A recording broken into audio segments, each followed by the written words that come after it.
This episode of the Blue Collar Real Estate Podcast brought to you by Stacy Mayo and the Scott Miller team at Ruoff Mortgage. Whether you're buying new or refinancing, Ruoff has a solution for you. What is going on, everybody? It is the latest edition of Blue Collar Real Estate, and it's Friday at 5. Greg, what is going on, my brother? How are you? Dude, doing great.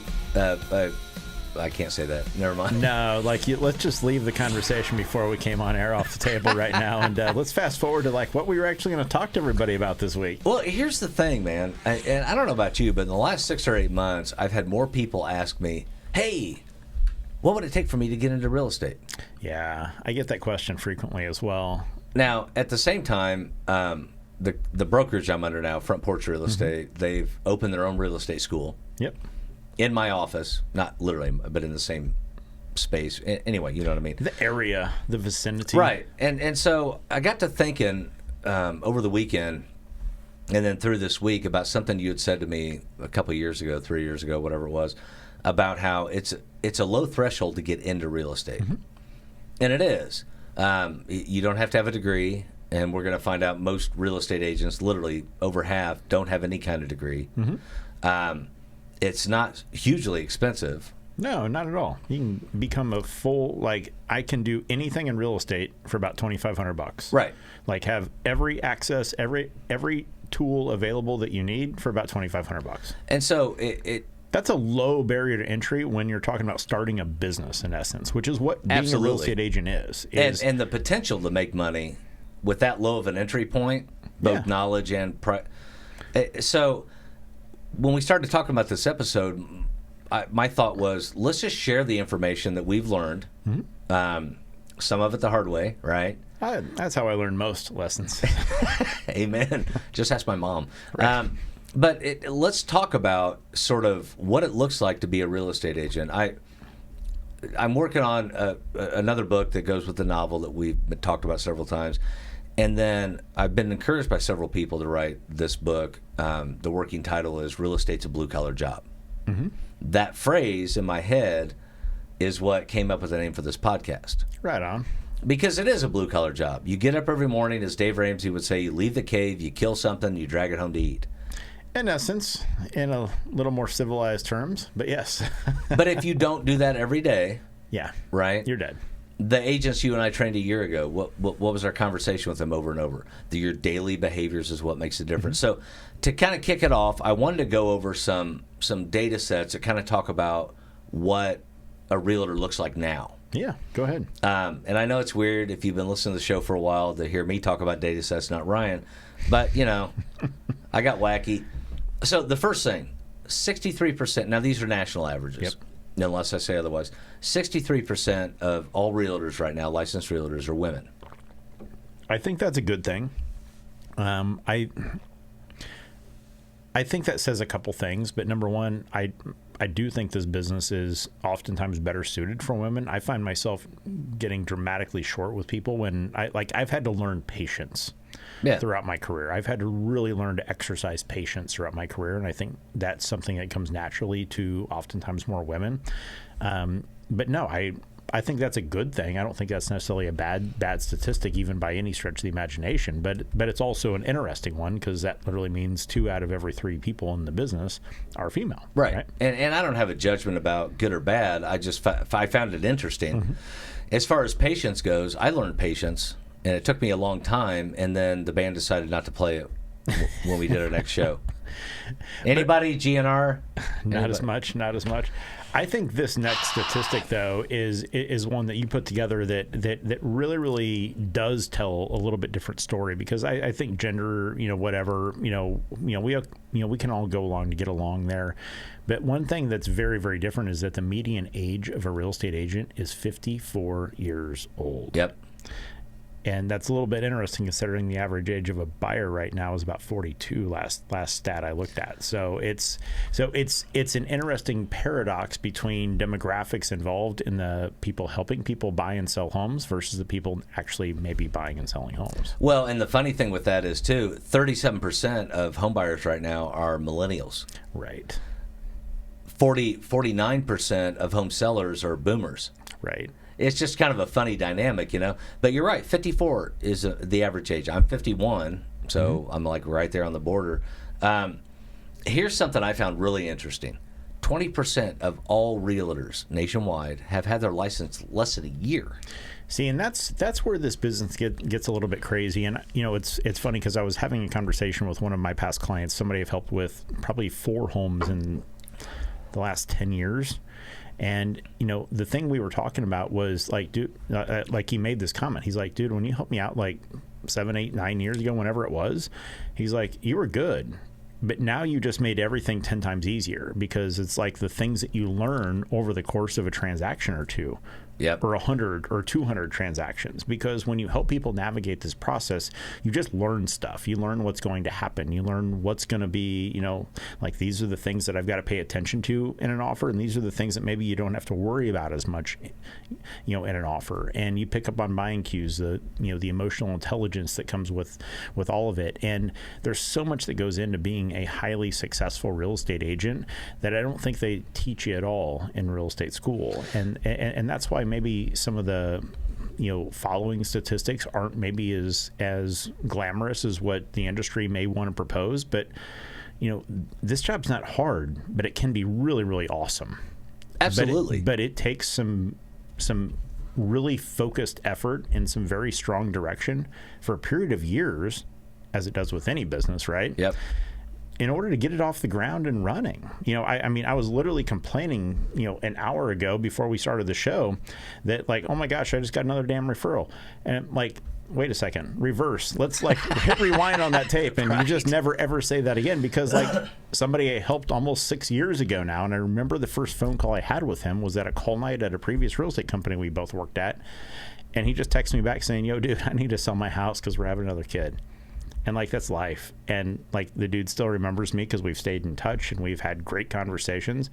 But those people call me right now. If you don't have a database of those people that do that, that call you because they know, like, and trust you already, you got to find a way to do that. And that's where starting a real estate business, while it's easy to get into it, it's still a long-term plan. You've got to have like, I'm going to be doing this for the next 10 years of my life or 20 years of my life, and having an objective for what you want to accomplish, and just simply accept the first 6 months might be rough. They could be awesome, but they could be a little bit rough.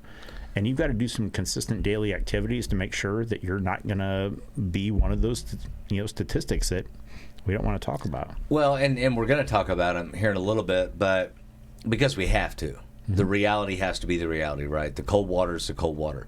But something you just said about not everybody has a database of people that know, like, and trust them, that mm-hmm. have done business with them. I 100% agree. But I would suggest that everybody has a database of people that know, like, and trust them. Absolutely. And I'm going to share a story about that. A guy I've known literally since grade school. Now, we didn't become friends till junior high. Because of his last name and my last name, I used to call him Fish Face, and he called me Mayonnaise. I mean, we weren't close. But we became friends. He moved to a part of the state that's about an hour from me, still in our realtor board. Mm-hmm. So this is back right after I first got my license, and I still owned a home inspection business. And he called me and he said, "Hey, do you still do home inspections?" I said, "Yeah, I sell houses too." And he said, "Oh crap." I'm like, "Oh crap, what?" "I didn't know you were selling houses, dude. My house in this town just sold, and we just got under contract on another one. I wanted you to inspect it." That was 6 months into real estate, within my first 6 months. That was over $500,000 in total transactions that I missed out on. Yep.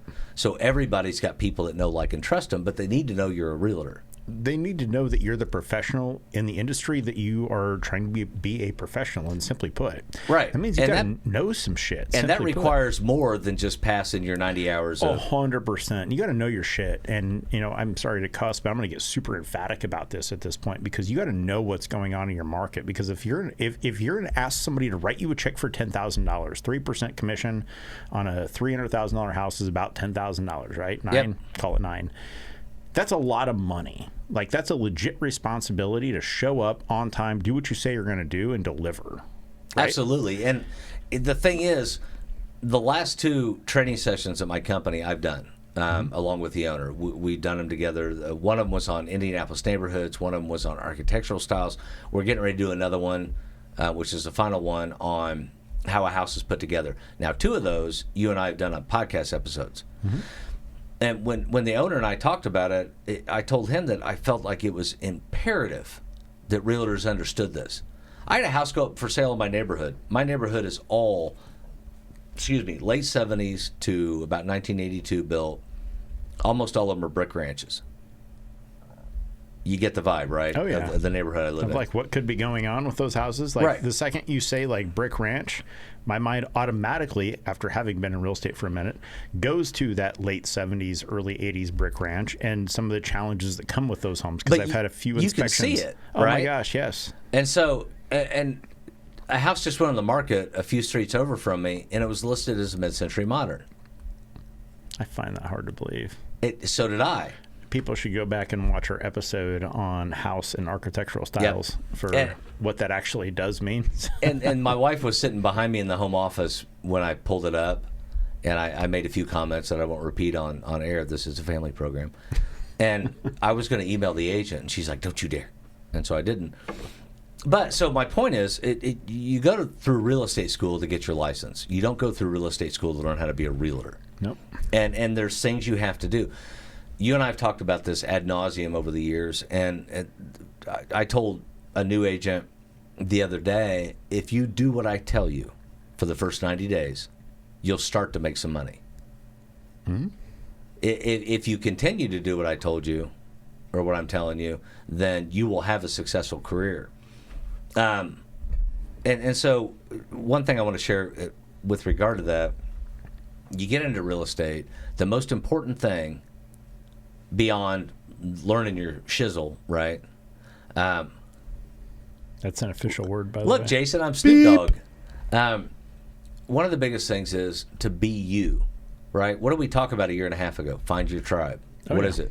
You as racing, me as people that build stuff, and we both have done that. So you find your tribe, but you have to be you. I read an interesting stat today. The 3rd most viewed page on any realtor's website is the About Us. Yeah. People want to know who you are because it doesn't matter what brokerage you're under. And I know a lot of agents who are like, I'm with me, and I'm like, I don't really care. Nobody cares. No, they don't, because they're buying you. They're buying Ryan Herget. Yep. They're buying Greg Mayo.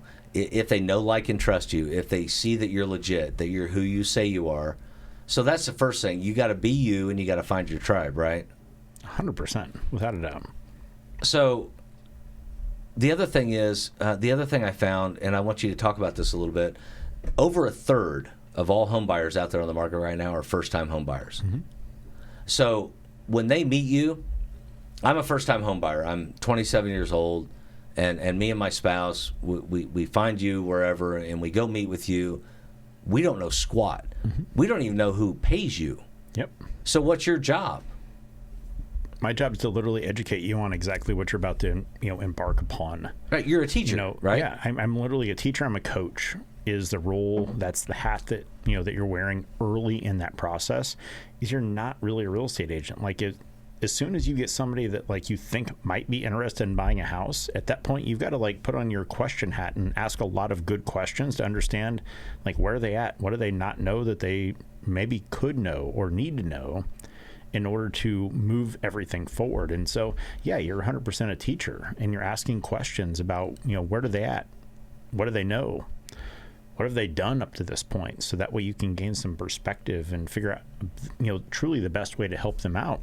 But it takes time, and you've got to really build that trust with somebody. And then you got to have some really difficult conversations super early on, because as we discussed on a previous episode, we looked at what's going on with the market right now. And if you're a first-time home buyer right now, man, I got crazy news for you. 1 in 5 people that you're probably competing with is a cash buyer. How are you going to beat that person?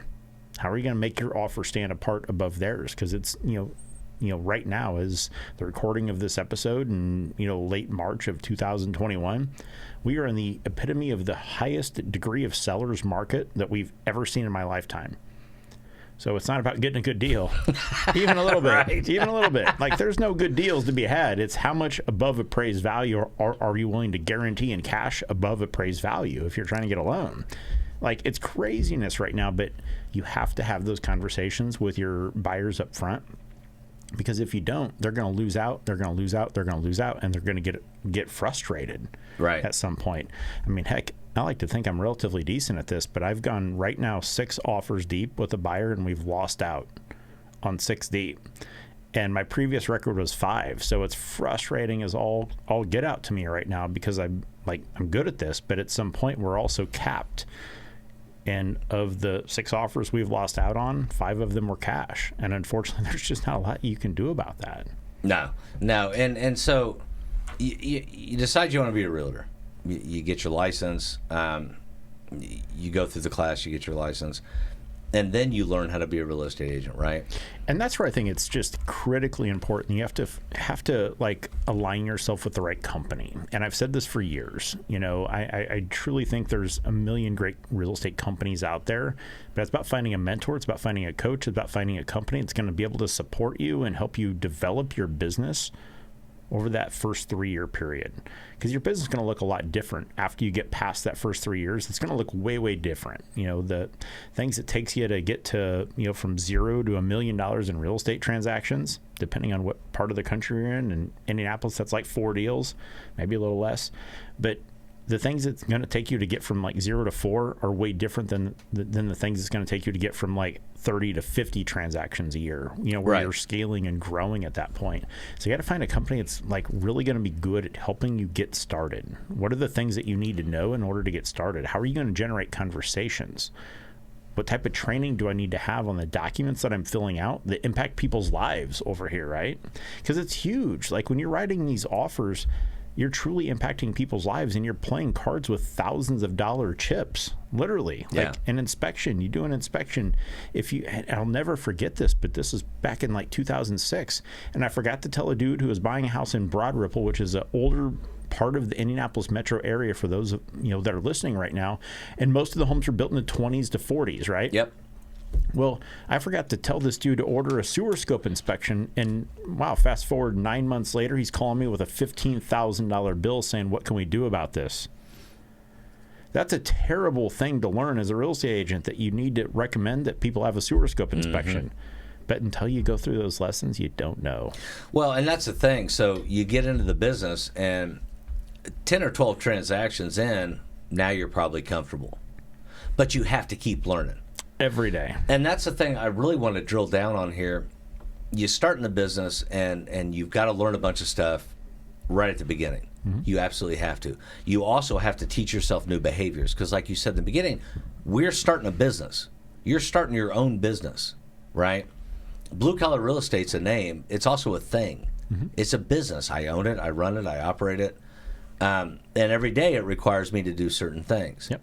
certain behaviors. Now, 5 years into the business, and with all the stuff going on with the book, I'll do 25 or 30 transactions this year, and that's probably enough. Mm-hmm. I'm not worried about scaling up because of all the stuff going on with the book. But I'm still constantly learning. Not only the new paperwork that they change every year, right, and they adjust and do whatever, but I'm still trying to constantly learn my craft even better. And I know after 20 years, you're still learning too. Always. I mean, you're always learning something new every single opportunity. And, one thing that I would highly encourage anybody that's considering getting into the business is maybe join a team for your first handful of years. Decide if it's right for you, because that team is going to take a lot of that learning off your plate. They're going to put some people in place, like maybe a transaction coordinator that will help you, make sure that you dot the I's and cross the T's after somebody says yes, right? Or, what are the things that maybe you need to consider in order to scale and grow? So, joining a team is going to allow you to learn from somebody else's, faults and failures mm-hmm. and mistakes infinitely more rapidly than doing it on your own. And yeah, maybe you give up a little bit of commission up front, but the long-term reward of like getting there quicker means now you're ready to go. Now you're ready to handle these problems on your own, because quite frankly, until you've done about 10 deals, you don't know what you're dealing with yet, because right. every single one of those 10 deals is going to teach you something different. I mean, it's nuts, but I get taught something new every single home that I help somebody on. And it's like, why don't I have a system for that? Right. Right. And but that's what it is. It's because you just get taught lessons every single time. And, as long as you're open to learning, open to growing, I truly think it's an amazing business for anybody to get into. But it's not what they show you on HGTV. It's doing a lot of the work. It's how do I build, a list of people that I can consistently stay in front of and provide value to, so that way, if and when they need to make a move, they think of me first. How do you maintain that top of mind awareness? You got to be a marketer. You've got to be, an entrepreneur. You've got to be somebody that is willing to make cold calls from time to time. You've got to do things that maybe you're uncomfortable with in those early years in order to get some of the long-term benefits that I'm experiencing right now, which are people that just text you out of the blue because you've done 18,000 open houses over your career, or you've made 29,000 cold calls, or whatever those numbers are for you. You've got to do the work. And after you do the work over an extended period of time, success just starts to happen. And then you're still going to learn some new stuff every single time. Right. And the thing is, in the beginning, and I'm talking the first probably 3 years, I was on the phone constantly. Mm-hmm. I was calling internet leads. I was calling people I knew. I was calling. I felt like a freaking telemarketer. You basically were. Yeah, exactly. But I did what it took, and I continued to do it because I wanted to be where I'm at now. And I've still got things I want to do and things I want to grow and whatever. But I want to share some with people, and this is the last data thing I want to talk about, and then I want to talk around it, mm-hmm. All right? So I'm going to share it, and then I need you to come back with whatever you got first, all right? And this is a verifiable stat, folks. 87% of real estate agents fail in their first 5 years. Yeah. 87%. Just over 1 in 10 will make it past the 5-year mark. Yeah. So talk about that for a minute. Talk about why that is. I think it's simply because, when I was doing a lot of real estate training for new agents way back in earlier part of my career, one of the books I encouraged people to read was called The E-Myth Revisited. Mm-hmm. And the reason I talked about this, because it actually shared that statistic for small businesses. And not surprising, for real estate agents, the numbers of small business failures are almost mirror one another, right? Because that's what you're doing when you decide to become a real estate agent. You are a small business owner. And you have to really adopt that philosophy, because until you do, you're going to get your butt kicked, because it is not what they show you on HGTV. There is a million things that you need to learn. There's processes that you need to put in place. There's systems that you need to master.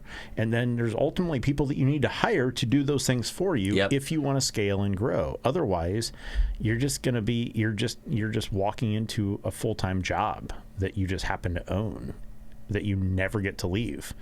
Because when you go on vacation, guess what? You're going to sell 2 homes before you go on vacation, and then you're going to work your entire vacation. How do I know? Because that's been my career. Yep. Right? So until you learn how to navigate through those things, you're just buying yourself a job. It can be an amazing business if you put on your business owner's hat. You study from people that have actually grown this as a business and have good people, systems, processes, and procedures in place in order to navigate and grow. That's what I love about it, is the business can be anything you want, whether you're trying to sell 25 homes a year, which is a great income, or you're trying to sell 5,000 homes a year, which I know many people have. And Jake Kinder was on another podcast I do, a few weeks ago, and he's helped 5,000 people in a year. It's totally possible. Anything you want to achieve is totally possible, but there's certain behaviors, processes, systems that you need to master in order to make that happen. Just all depends on you. But you have to understand what are the philosophies and the principles involved with business. Otherwise, it's not just a game. It's not just show up and show homes. Because guess what? I can pay somebody $50 to just go show a home for me. Right. That's easy. That's no big deal. That's zero important at this point. Your importance is in helping navigate what happens if they actually like that home. So to sum up, right or wrong, you correct me, but you want to get into real estate, there's a fairly low threshold. Mm-hmm. You can, I don't care who you are. I don't care your age, education level, gender, nothing. None of that matters. You can be as successful as you choose to be. As you choose to be. Yep. If you're willing to put in the work, put in the self-education, put in the time to be successful. Right or wrong? Here's what I know. Is that within 3 years, you can change everything about your life. That's exactly right. I know many real estate agents. I know many people in other areas of business that in 3 years, you can go from wherever the hell you are today to wherever the hell you want to be. You can get there in about 3 years. It's going to take a lot of sacrifice, focused effort in directions that maybe are uncomfortable and learning every single day, but you can change your life in 3 years. And in 10 years, you can be a multimillionaire 10 times over. I know many of those people that after 10 years of consistent, dedicated work in a specific area and absolutely mastering your craft, you can just dominate the industry. I've got a really, really good friend who owns a huge market share of the Indianapolis real estate market, and he's only been in the business 10 years. And he's just absolutely crushed it, and he's reinvented himself twice along that way. But he's a great real estate agent. He's got great people involved, and thankfully, those people have elevated their careers and they've gone out on their own and done their own things. Like, he's literally empowered the careers of 5 other people now that are making huge 6-figure incomes. That's awesome. So while it's frustrating for him because he's lost these people and now they're doing other things and making more money, but at the same point, you've also changed the lives of countless other people because of what you've been able to teach them, and while maintaining your market presence as a dominant real estate agent. And so that's the thing. And what I really want to drive home, if you're thinking about getting into the business, yes, there's a low threshold. Yes, there's a high failure rate. But the high failure rate is based on behaviors, not abilities. That's it. If you want to be successful in this business, you can. Yeah, and my board right now, which is the realtor board for Central Indiana, we have 8,500 licensed realtors right now. That's a lot. That's a lot considering there's only 2,608 homes on the market today. Right. Like, that's a little bit disproportional. But nevertheless, that's what it is. And it is what it is. But if you want to be one of the ones, if you want to be one of the top 10 or 15% that's actually making a living doing it, it is possible. It is within reach. Oh, 100%. And it's not hard. No. It's just consistency over a long... success is simple. Doing what you don't want to do when you don't want to do it and doing it at exceptionally well at the highest level over a period of time, and you win. I don't like to make phone calls. I don't like to make cold calls. But at the end of the day, that's what it takes. You have to have conversations with people that are interested in what you have to offer. And whether that's through marketing, through cold calls, through whatever networking events you want to do, that's what you ultimately have to break down. And when you do that consistently over a period of time, you will win. And that's why that mentality is why I haven't yet written a paper on the second law of thermodynamics, because I just don't have the motivation. Anyway, so if you're interested in real estate, if you're thinking of something you want to do, ask us your questions, right? We'll be happy to answer them. I don't care what brokerage you're with or going with or whatever. We've got a lot of experience. We'd be happy to help you in any way we can. That's it. So, Greg, I hope this was helpful for everybody. We really wanted to kind of pull the curtain back a little bit on what we've learned, what you and I have experienced throughout our careers, and hopefully provide some value to anybody that's considering doing this as a career. So, I went and, but hey. All right, so subscribe, rate, like, review. All of the good stuff. We would love to hear from you. If there's anything you need from us, definitely reach out. That's what Greg and I are here for. That's why we do this show. So reach out, give us a shout, give us a text, give us a call, give us an email, any of the stuff, and then definitely like, rate, and review, because we'd love your feedback. Thanks so much, everybody. Until next time, I'm Greg Mayo with my man Ryan Herget. That was not our best outro of all time, I don't feel. But no, you know what? That's all good. We'll just go with it. And I'm Jason Aaron. And Jason Aaron's here. JasonAaron.pro. Check it out. Do it. Thanks so much, everybody. I'm going to throw my graphic up right now. You should do that right now. Just in case anyone made it to the end. It's coming right here. There it is. Goodbye, everybody.